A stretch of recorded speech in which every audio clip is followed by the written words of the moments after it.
So let's actually start with a problem. So we have the integral of 1 to 4 limited. We have x squared as the line, and we have dx as a derivative. What is the area of that irregular shape? The first thing we need to do is the 1 and the 4 come at the last step with the integral. What we need to worry about is the x squared, since that is the line with the function. Rather, we have to do and merge it in with the derivative. But wait, do you remember the last episodes where we did the derivatives? It explains and calculates how fast something is constantly changing. But we're not trying to calculate how fast something is constantly changing. We're trying to find the area. So instead of finding a derivative, we have to find the antiderivative, because that will help us get this x to a different level and find the area of that shape. So, in the last video, we learned that derivatives happen when you have a variable and an exponent denoted as the letter n. But to actually find it, you have to move that exponent in front of the variable like a coefficient. However, you have to have that exponent be leveled down by 1. An antiderivative is exactly the opposite. An antiderivative does not like what derivatives are doing.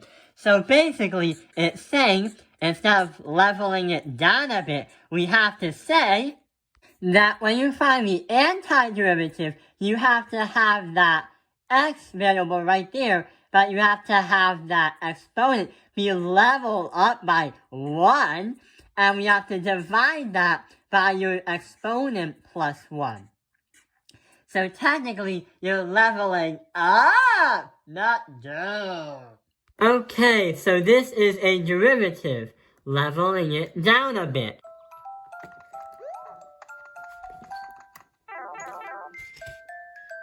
And this is the antiderivative, because it means to level up the place.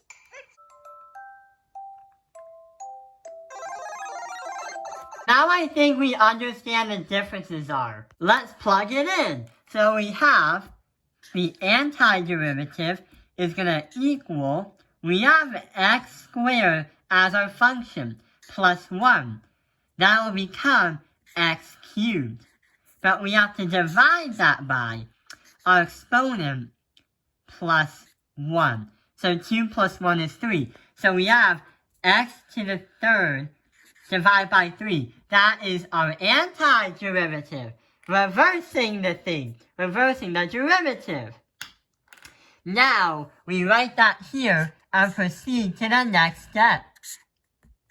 Now, here is when our integral comes in play. We have numbers 1 and 4, which is limiting the area between 1 and 4 on the x-axis. To help us calculate the area, we have to make 2 scenarios.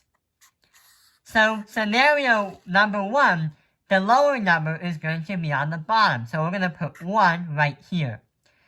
The upper part of the integral, or the bigger number, is going to be on the top, or the 1 on the top, or 4.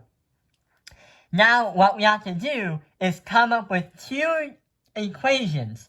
We have to do 4 insert in for x for the 1, and for the second one, 1 into x for the other one. So we have 4 cubed, or 4 to the third, divided by 3. We have to subtract that because we're trying to find the area in here, and that is the difference between the two. 1 to the third power, divide that by 3. And we have our last step to work on. Now, all we gotta do is simplify, and we get the area and our answer to our shape. So we get to shape the shape. So 4 times 4 times 4, or 4 to the third, that is gonna be 64. Maybe after this video, I'll play Super Mario 64. divide that by 3. But hang on. We have 1 to the third. So we have to do 1 times 1 times 1. Or 1 divide that by 3. But we have to find a difference. Simplify, and when you subtract the two fractions, you're going to get 63 divided by 3. And when you do 63 divided by 3, and you got an answer, you got an even answer as 21 units squared.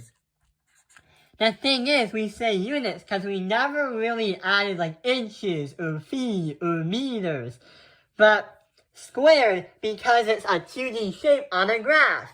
A graph with an x and y is going to be a 2D thing.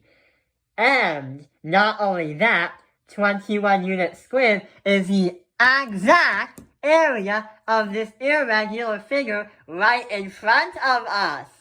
We didn't have to use rulers, we didn't have to use tape measures, but we could use calculus.